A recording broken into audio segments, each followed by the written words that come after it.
নমস্কার বন্ধুরা, রেবার রান্নাঘরে আপনাদের সকলকে স্বাগত। তো আজকে আমার রান্নাঘরে দারুণ একটা রেসিপি আপনাদের সাথে শেয়ার করব। এখন শীতের সময়, তো শীতের এই যে এখানে আমি নিয়ে নিয়েছি পনির, গাজর, মটরশুঁটি আর নিয়ে নিয়েছি এখানে সুন্দর সুন্দর সবুজ সবুজ পালং শাক। তো এই শাকগুলো দিয়ে আজকে বানাবো দারুণ একটা রেসিপি।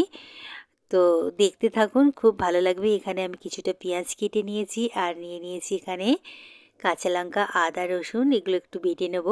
এর আগে আমি পালং পনির দেখিয়েছিলাম, তবে এবারে আমি গাজর আর মটরশুঁটিটা অ্যাড করেছি।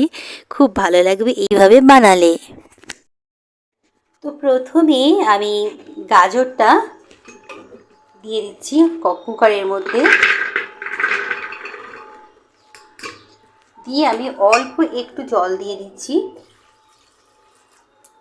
আর স্বাদ অনুযায়ী নুন। এটাকে দিয়ে আমি একটা সিটি লাগিয়ে দেব। আমি 1 গ্লাসের মতো জল ফুটতে ছেড়ে দিয়েছিলাম, তো অল্প একটু চিনি দিয়ে দিলাম আর এখানে সবুজ সবুজ পালং শাকটা দিয়ে দিলাম। চিনিটা এই কারণে দিলাম যে পালং শাকের সবুজ ভাবটা খুব ভালো এইভাবে সবুজই থাকবে, এটা অন্য কালার আসবে না। তো তাই একটু চিনি দিয়ে এটাকে আমি 5 মিনিট ফুটিয়ে নিলাম। দেখুন বন্ধুরা, খুব সুন্দর সবুজ কালারটা রয়ে গেছে। এবার আমি এটাকে ছেঁকে ঠান্ডা করতে ছেড়ে দিচ্ছি। আর এরপরে আমি এদিকে পনিরগুলো একটু কেটে নিলাম। পনিরগুলো পিস পিস করে কেটে এটাকে আমি গরম তেল, এখানে তেল গরম হয়ে গেছে, দিয়ে দিলাম অল্প একটু হলুদ দিয়ে পনিরটা আমি হালকা লাল লাল করে ভেজে এটাকে আমি তুলে নেব। এটা এরকমই হালকা লাল লাল হবে, দেখুন বন্ধুরা এইরকমই।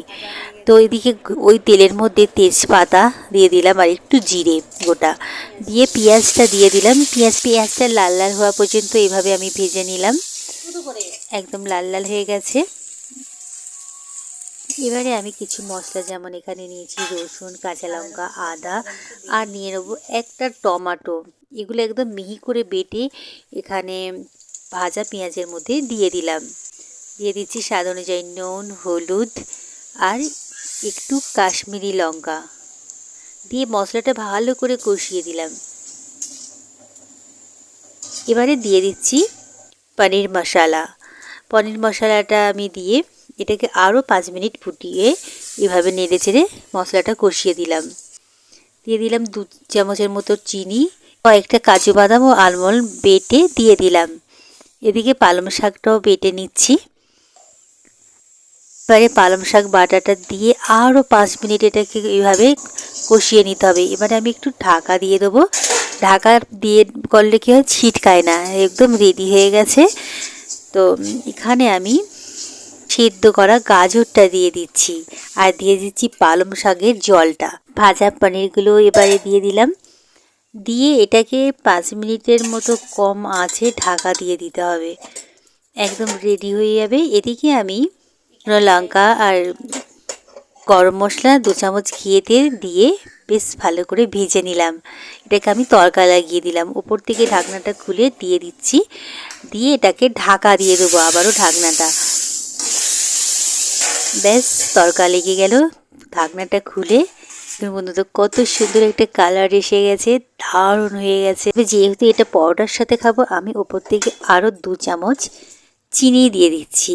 তো মিষ্টি মিষ্টি পরোটার সাথে খুব ভালো লাগে। কে কেউ এইরকম পনির, পালং, মটরশুঁটি দিয়ে খেতে পছন্দ করেন কমেন্ট দিয়ে অবশ্যই জানাবেন। ভিডিওটা দেখার জন্য অসংখ্য অসংখ্য ধন্যবাদ। ভালো থাকবেন। নমস্কার।